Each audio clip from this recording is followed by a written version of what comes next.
Opération sur les entiers. Comment effectuer une somme d'entiers? Première étape, je simplifie le calcul en respectant la règle des signes successifs. Que dit cette règle? Deux signes successifs identiques, c'est-à-dire soit 2 plus, soit 2 moins, se remplacent par un signe plus. Par contre, deux signes successifs différents se remplacent par un signe moins, c'est-à-dire 1 plus 1 moins ou 1 moins 1 plus. Une fois le calcul simplifié, je peux calculer la somme. Exemple. Tout d'abord, je repère les signes successifs. Je recopie le premier nombre. 8 plus moins deux signes successifs différents, je le remplace par un moins.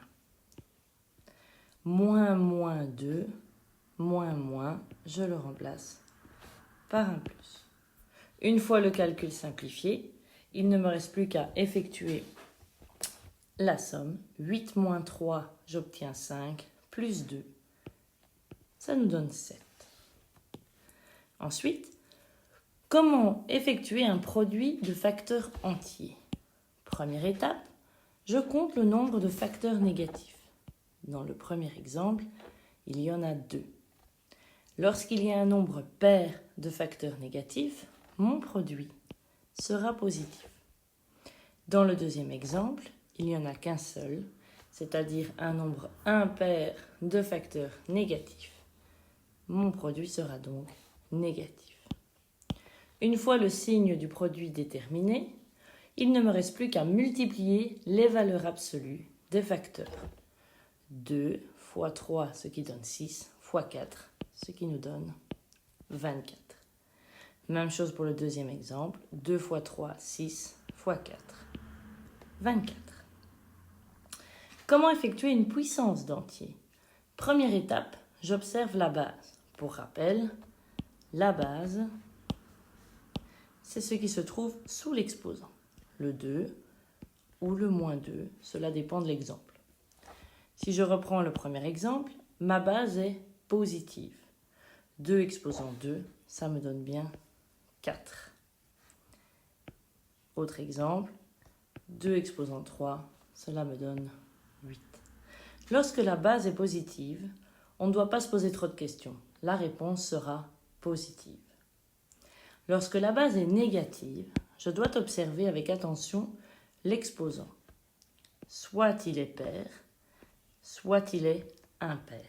Et c'est exactement la même règle que pour le produit. Si l'exposant est pair, ma réponse sera positive. Si mon exposant est impair, ma réponse sera négative. Après, il ne me reste plus qu'à calculer 2 exposant 2, ce qui me donne toujours 4, et 2 exposant 3, 8. Comment calculer le quotient de deux entiers? Pour cela, je commence par déterminer le signe du quotient. Il sera positif si les entiers ont le même signe, 2 négatifs ou 2 positifs. Je peux donc déjà indiquer que ma réponse sera positive. Ou négatif si les entiers sont de signes contraires. Un positif, un négatif, mon quotient sera négatif. Un négatif, un positif, mon quotient sera négatif. Une fois le signe déterminé, je calcule le quotient des valeurs absolues. 18 moins 6, j'obtiens donc 3. Et 18 divisé par moins 6 ou moins 18 divisé par 6, cela me donne donc moins 3. Maintenant que vous maîtrisez toutes les opérations des entiers, on peut à présent les mélanger. Mais pour cela, on doit respecter les priorités des opérations. Première étape, ce sont les calculs se trouvant dans les parenthèses. Ensuite, je peux effectuer les exposants, puis les divisions et les multiplications, mais de la gauche vers la droite, c'est-à-dire dans l'ordre dans lequel on les rencontre dans le calcul. Même chose pour les additions et les soustractions. Je les effectue dans l'ordre dans lequel on les rencontre dans le calcul. Réalisons ensemble un exemple. 200 moins 2 fois, entre parenthèses, moins 3 plus moins 4 au carré. Je réalise tout d'abord les calculs se trouvant dans les parenthèses. Je recopie le reste du calcul. Moins 3 plus moins 4, il s'agit d'une somme d'entiers avec des signes successifs. Plus, moins, nous avons vu qu'on pouvait le remplacer par un moins. J'ai donc le calcul moins 3 moins 4, ce qui me donne moins 7.